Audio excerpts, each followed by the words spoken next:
So hello all, this is Sami Hadiel And this is Sahil Solanki. સેમ ટોકના નવા વિડીયોમાં આપનું સ્વાગત છે. તો આજે ફાઇનલી ભાઈ બહુ ટાઈમથી ઇંતજાર હતો જે મૂવીનો, બહુ ટાઈમથી રાહ જોતા હતા ભાઈ મૂવીની. ફાટીને કરીને એક મૂવી આવવાનું હતું જેની અંદર તમને સ્મિત પંડ્યા અને હિતુ કનોડિયા જોવા મળશે અને એનું ફાઇનલી આજે ટીઝર આવી ગયું છે. તો ચલો પહેલા ટીઝર જોઈ લઈએ પછી આગળ બીજી વાત કરીએ. તો ચલો લગાવો ભૈયા લગાવો. 3, 2, 1 and action. વાહ,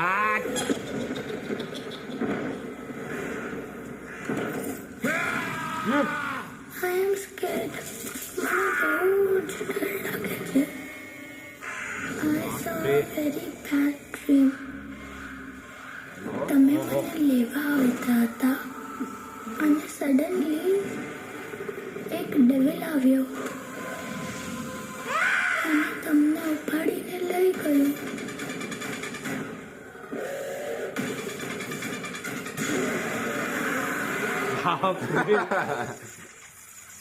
Gao, ami se toma.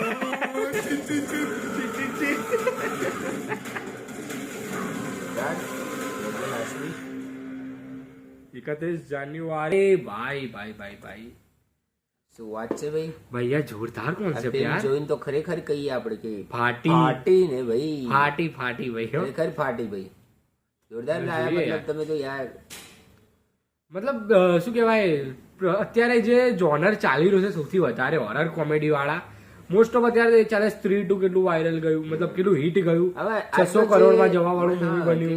આજની જે યુથ છે હા, એમને હોરર કોમેડી વધુ ગમે છે. હા અત્યારે ચાલી રહ્યું છે હોરર કોમેડી જ છે. હા, અને દર સક્સેસફુલ મૂવી પણ અત્યારે હોરર કોમેડી છે. નહીં તો તમે જોઈ લો, વિચારો તમે કે સ્ત્રી 2 જેની અંદર ના કોઈ મોટો એવો સ્ટાર, ના કોઈ એવું મોટું સ્ટારડમ વાળો કોઈ હીરો, કઈ જ નહીં, એમાં ખાલી એના કોન્સેપ્ટના દમ ઉપર એ મૂવી સૌથી વધારે હાઈએસ્ટ ગ્રોસર બન્યું હતું.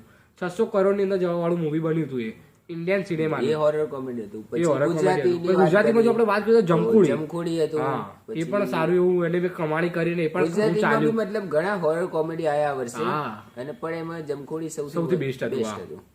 તો હવે આવી રહ્યું 2025 નું હોરર કોમેડી પહેલું આવી રહ્યું છે અને ગુજરાતી છે ભાઈ. તો ભાઈ યાર જોવું તો હવે આનાથી અને આને ઘણા ટાઈમ થી આનો ભાઈ રાહ જોઈએ છે યાર, કેમ કે ક્યારનું પોસ્ટપોન જ ધાડા કરે છે પિક્ચર અને ક્યારનું ભાઈ પણ અમને એ હતું પ્રકારની અપેક્ષા છે કે આવતા સારું બહુ મોટું ગુજરાતી ફિલ્મ હોરર મૂવી બનીને આવી શકે. અને આનું જે દેખાઈ રહ્યું છે જે રીતનું, એમાં બહુ ઘણો એવો પેલું કહેવાય ને VFX ને બધાનો પણ યુઝ કર્યો છે અને સારી રીતે કર્યો છે. આ વખત સારું દેખાઈ રહ્યું છે બધું, એવું દેખાઈ રહ્યું છે યાર.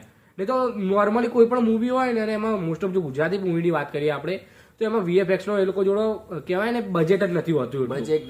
બજેટના પ્રોબ્લેમના કારણે લોકો નહીં કરી શકતા, સરખું માર્કેટિંગ નથી મળતું. હા, પણ આ વખતે આ મૂવીને કહેવાય ને કે બજેટ એટલું મળ્યું લાગે, કેમ કે આમાં VFX ના જે પણ તમે આમાં ટીઝરમાં જુઓ તો સારું એવું આંખોને ગમે ને એવું છે. નહીં તો મોસ્ટ ઓફ જગ્યાએ નથી હોતું.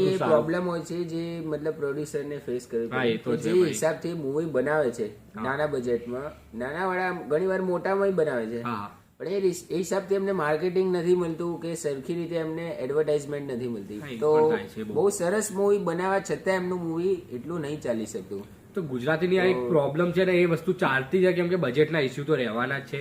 કેમ કે જે મલયાલમ મૂવી કે સાઉથની મૂવી કે એ લોકોની જોડે જે બજેટ હોય છે એટલા બજેટ નથી હોતા, પણ જે નાના બજેટની અંદરથી પણ કે જે નવું બનાવે છે એ ભાઈ બહુ મોટી વાત છે.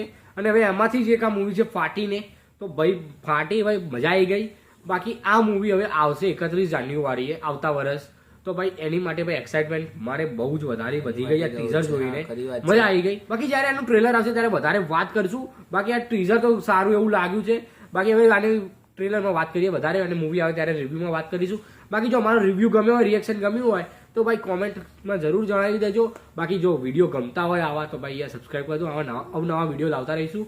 બાકી હવે ટોપ 10 ની લિસ્ટ આવે છે ગુજરાતી મૂવીઝની 2024 ની, તો એની માટે ભાઈ સબસ્ક્રાઈબ કરી દો. બાકી મળીએ આવા જ વિડીયોમાં. Take care, bye. Like, comment, share અને સબસ્ક્રાઈબ વિડીયો કરતા જજો.